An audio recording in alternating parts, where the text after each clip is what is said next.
इस वीडियो में हम जेनेटिक्स का एक टॉपिक है पॉलीजेनिक इनहेरिटेंस एंड प्लियोट्रॉपी, इसको समझने वाले हैं। आप ध्यान से सुनिएगा। इस पे बेस्ड नीट में जो क्वेश्चंस है वो आपको आसानी से समझ में आ जाएंगे, आप सॉल्व कर पाएंगे उसको। आइए देखते हैं यहाँ पर पहले पॉलीजेनिक इनहेरिटेंस, देन उसके बाद में प्लियोट्रॉपी डिस्कस करेंगे। पॉलीजेनिक इनहेरिटेंस जो हेडिंग है पॉलीजेनिक, पॉली मीन्स होता है मोर देन वन, मेनी, और उसी को लेके यहाँ समझाया इनहेरिट होना यानी आगे की जनरेशन बढ़ना, जेनेटिक्स की टर्म है। तो पॉलीजेनिक की सिंपल डेफिनेशन ये है कि जब कोई character more than one gene से जीन पेयर से कंट्रोल हो रहा हो उसको बोलेंगे हम पॉलीजेनिक इनहेरिटेंस। यहाँ पर आपको जो एनसीईआरटी में एग्जाम्पल्स दिए हैं, इस एग्जाम्पल में हम देखेंगे पॉलीजेनिक इनहेरिटेंस का। ह्यूमन को लेके देखें तो ह्यूमन स्किन कलर एक तो ये रहेगा इसमें, और भी पॉसिबल एग्जांपल्स ह्यूमन की हाइट को लेके भी डिस्कस किया है, और एक व्हीट का भी एग्जांपल हो सकता है, kernel colour of wheat, kernel colour of wheat.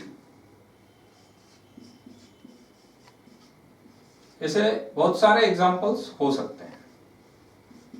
इसमें दोस्तों इसका बेसिक जो कंसेप्ट ये है पॉलीजेनिक इनहेरिटेंस, ये एक्चुअल में जो हर एक एलील होगा उसका एडिटिव नेचर होगा। मतलब जो डोमिनेंट एलील होगा उसके नंबर पर डिपेंड करेगा कोई भी कैरेक्टर की इंटेंसिटी।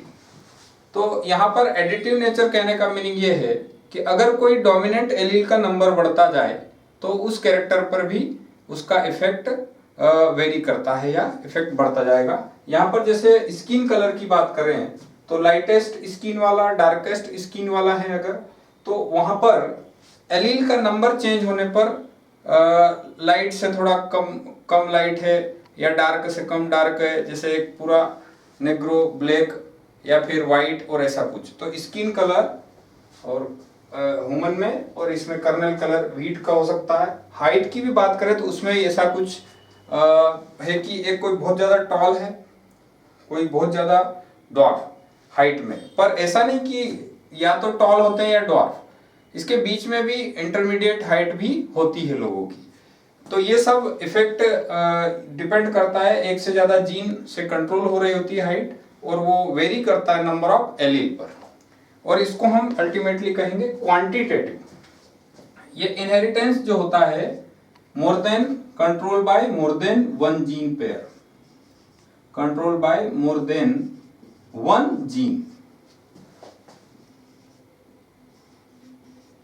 पेयर, और इसको हम बोलेंगे क्वांटिटेटिव। मतलब ये एडिटिव क्वांटिटी पर डिपेंड करेगा। या आप कोई एग्जांपल बना सकते हैं, फॉर एग्जांपल टोमेटो में कोई प्लांट है तो किसी में 200 केजी टोमेटो हो रहे हैं, उसका जीनोटाइप कुछ ऐसा है, और फिर किसी में 320 केजी हो रहे हैं, उसका कुछ ऐसा जीनोटाइप है। तो वो सब चीजें क्वांटिटी पर डिपेंड कर रही है, तो इसको हम क्वांटिटेटिव भी कह सकते हैं।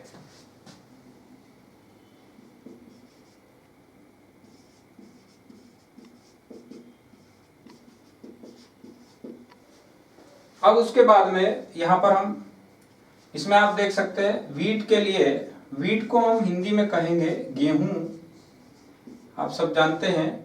अब इसमें यहां पर आप ध्यान देंगे by two gene pair, two gene pair, और यहां पर ह्यूमन है तो इसको हिंदी में ह्यूमन बोलो या मानव।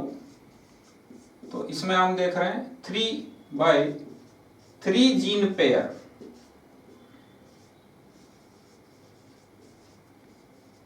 अब यहां पर हम देख रहे हैं गेहूं मतलब दो लेटर से ये बना एक तरह से, तो बाय 2, और मानव 1 2 3, इसलिए ये 3। तो आपसे क्वेश्चन पूछा जा सकता है कि ह्यूमन में जो पॉलीजेनिक इनहेरिटेंस है वो कितने जीन से कंट्रोल होता है। तो 3 जीन पेयर मानव में और 2 जीन पेयर गेहूं, ये क्वेश्चंस पूछे जाते हैं। अब यहाँ पर रेशो की भी बात करेंगे हम। यहाँ पर एक क्रॉस लेते हैं, देखते हैं उसमें किस तरह से इफेक्ट रहेगा इसका। अब मैं गेहूं की बात करूं, अगर मान लेते हैं कि गेहूं के कलर के लिए अगर देखा जाए तो यहाँ पर एक capital R capital R capital R capital R, इस तरह से हमने 2 जीन लिए, small r small r small r small r. यहाँ पर हम देख रहे हैं कि ये फुल रेड कलर है, मतलब गेहूं के कर्नल का, और यहाँ पर हम देख रहे हैं कि व्हाइट है। अब यहाँ पर अगर क्रॉस करवाते हैं, कोई नए रिजल्ट बनते हैं, तो उसमें यहाँ से एलील अगर देखें हम, इसमें से स्मॉल आर और क्रॉस करवाने पर capital R small r capital R small r, तो यहाँ पर ये देखने को मिलता है कि ये जो व्हीट होगा इसमें डोमिनेंट आर होंगे, तो अब ये न तो फुल रेड होगा न वाइट होगा। इन आर के नंबर पर डिपेंड करेगा, अगर ये बढ़ते जाए तो उसका कलर भी चेंज होता जाएगा। और इनके जो रेशो हमको मिलेंगे F2 में, अब इसके एलील बना लेते हैं पहले, सॉरी इसके गैमेट अगर बनाएंगे तो गैमेट कुछ इस तरह से अगर बनते हैं और क्रॉस करते हैं इसका, तो अल्टीमेटली जो रिजल्ट मिलेगा उसको हम डिस्कस कर लेते हैं। डायरेक्ट रिजल्ट आप ध्यान रख सकते हैं। जनरली हम डायहाइब्रिड क्रॉस करते हैं तो हमको F2 जनरेशन में फिनोटिपिक रेशो 9:3:3:1 मिलता है, बट पॉलीजेनिक इनहेरिटेंस में ये रेशो ना मिलते हुए यहाँ पर व्हीट के लिए जो रेशो मिलेगा वो रहेगा 1:4:6:4:1। ये रेशो मिलता है गेहूं के कर्नेल कलर के लिए, या कोई भी जो 2 जीन पेयर से कोई कैरेक्टर कंट्रोल हो रहा है और वो पॉलीजेनिक इनहेरिटेंस में। कहने का मीनिंग ये है कि अगर आपको ये रेशो सामने दिया जाए और पूछा जाए, और भी दूसरे रेशो और पूछा जाए कि इनमें से कौन सा पॉलीजेनिक इनहेरिटेंस का रिजल्ट रहेगा या रेशो किसको, कौन सा रेशो बिलोंग करता है, तो वही रहेगा। एक और रेशो यहाँ पर देखने को मिलता है 1:6:15:15:6:1। यहाँ पर हम देखते हैं टोटल 64 होना चाहिए, ये 50 और 62 और, तो टोटल ये 64 है। अगर आप भूल जाते थे इसे याद रख सकते हैं, और इसमें टोटल 16 है। तो ये वाला रेशो किसके लिए रहेगा? For 3 gene pair,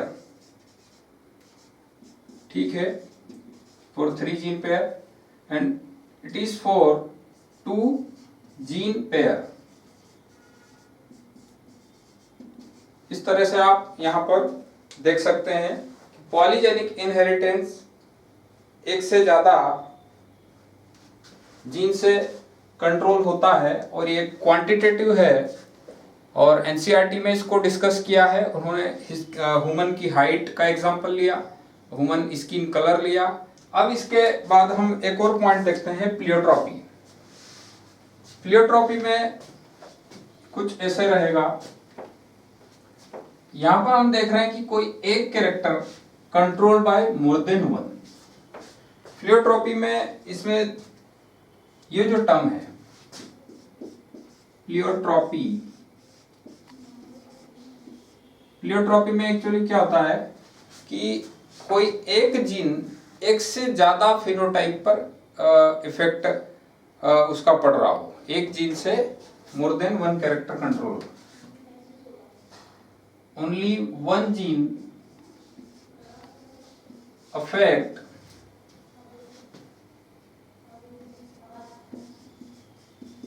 more than one phenotype. इस फिनोमिना को हम क्या कहेंगे? प्लियोट्रॉपी। जनरली आप इसको जैसे एनसीईआरटी में एक डिजीज हम पढ़ रहे होते हैं PKU, फिनाइल कीटोन्यूरिया, एक मेटाबॉलिक डिसऑर्डर है। मेटाबॉलिक डिसऑर्डर में क्या होता है कि अलग अलग पाथवे मतलब उसमें जैसे उसमें ये हो रहा होता है कि टायरोसिन और फिनाइल एलेनिन के बीच में फिनाइल एलेनिन हाइड्रोक्सिलेज पीकेयू की बात करें अगर, इसमें मेटाबॉलिक पाथवे डिस्टर्ब हो जाता है due to deficiency of an enzyme is known as phenylalanine hydroxylase. तो phenylalanine hydroxylase enzyme phenylalanine को, एक अमीनो एसिड है, उसको टायरोसिन में कन्वर्ट करता है, पर उसकी डेफिशिएंसी से वो पाथवे नहीं चल पाता, दूसरे पाथवे फिर होते हैं या वहां पर बायोकेमिकल रिएक्शन होती है, तो वो जो चेंजेस आते हैं उस वजह से पीकेयू में जो भी सिम्टम देखने को मिलते हैं, तो ये जो डिसऑर्डर है ये किस में आता है, प्लियोट्रॉपी में। प्लियोट्रॉपी की क्या डेफिनेशन है कि जब एक ही जीन एक से ज्यादा फिनोटाइप को कंट्रोल कर रहा होता है तो ऐसे फिनोमेना क्या कहेंगे, प्लियोट्रॉपी। और पॉलीजेनिक इनहेरिटेंस में क्या होगा, एक से ज्यादा जीन पेयर किसी एक कैरेक्टर के लिए रिस्पॉन्सिबल हो। ठीक है, इसके एग्जाम्पल ध्यान रख सकते हैं आप, रेशो जो बताए गए थे वो ध्यान रख सकते हैं। अब हम यहाँ पर एक क्वेश्चन ले लेते हैं which is related with polygenic inheritance. दोस्तों ये आप एक क्वेश्चन देख रहे हैं, इस क्वेश्चन में टोमेटो, कोई भी एक एग्जांपल, इसमें ए बी स्मॉल सी, ये मान लेते हैं 200 ग्राम प्रोडक्शन है इसका। कब, जब रिसेसिव ट्रेट है, रिसेसिव ट्रेट है तो 200 ग्राम है। अब मैं यहाँ पर एलील चेंज कर देता हूं, dominant allele capital A capital B and capital C, और हम यहाँ पर देख रहे हैं कि ये कुछ इस तरह से चेंज हो जाता है, 320 ग्राम प्रोडक्शन हो रहा होता है। क्वेश्चन में ये दिया गया कि एक टोमेटो प्लांट है, उस टोमेटो प्लांट का जब जीनोटाइप स्मॉल रिसेसिव वाला होमोजाइगस रहता है तो वहां पे प्रोडक्शन 200 ग्राम देखा जाता है, और यदि उसमें जीनोटाइप कुछ ये डोमिनेंट वाला रहेगा होमोजाइगस तो 320 रहेगा। अब यहाँ पे वे पूछना चाहते हैं कि ईच डोमिनेंट एलील का कंट्रीब्यूशन कितना है। ठीक है, तो ये क्वेश्चंस कुछ ऐसे सॉल्व होते हैं, ईच डोमिनेंट एलील का यहाँ पर कंट्रीब्यूशन क्या होगा, तो ऑप्शंस कुछ ये रहेंगे 20, 10, 15 एंड नन, है ना। तो इस क्वेश्चन को आप ऐसे डील करेंगे कि यहाँ पर हम देख रहे हैं कि रिसेसिव कंडीशन में 200 ग्राम तो प्रोडक्शन हो ही रहा है।